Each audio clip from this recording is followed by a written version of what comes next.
Assalamualaikum warahmatullahi wabarakatuh. Perkenalkan, nama saya Eni Pertiwi. Saya dari kelas 3D, NIM 2019-15-1106, Prodi Pendidikan Jasmani.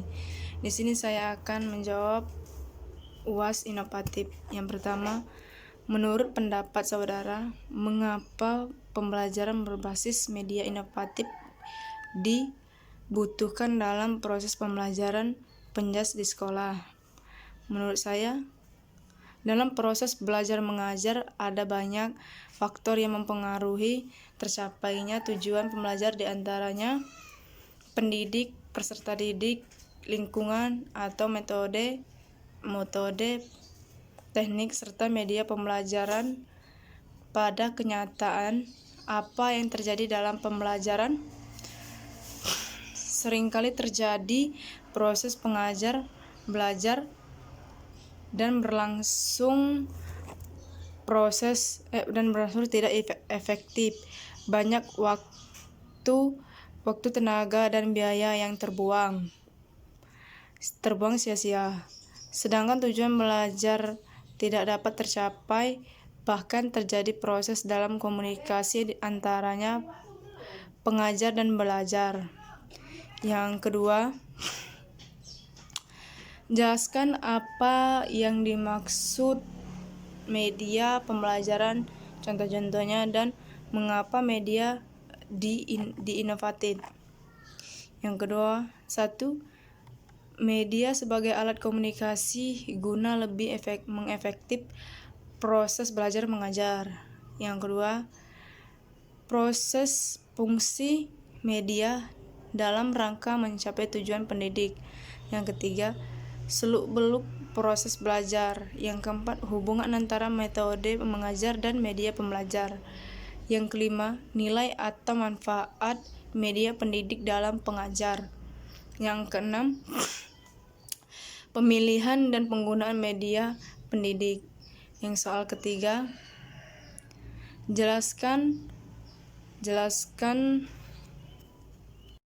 Soal yang ketiga, jelaskan kandungan apa saja yang harus terdapat dalam komponen perangkat pembelajaran harian yang berkaitan dengan modifikasi pembelajaran penjas.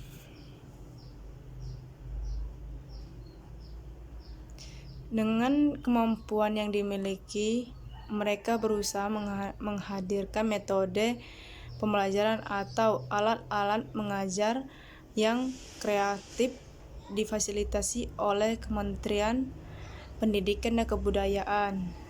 Mereka menjadi peserta terpilih yang berkesempatan untuk memperkenalkan inovasi di pameran yang diadakan dalam Rembuk Nasional Pendidikan dan Kebudayaan.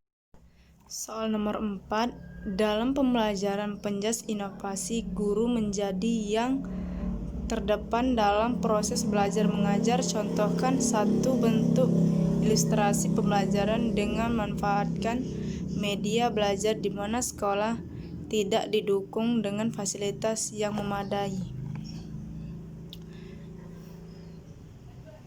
Dalam dunia pembelajaran, banyak sekali dijumpai berbagai macam konsep pembelajaran yang dipakai dalam pengembangan pembelajar di sekolah. Berbagai definisi perancangan pembelajaran banyak didapatkan dalam berbagai macam teori yang berkembang saat ini.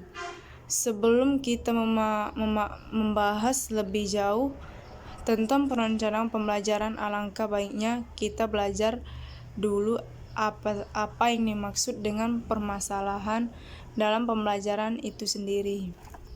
Baiklah, hanya itu yang bisa saya jawab.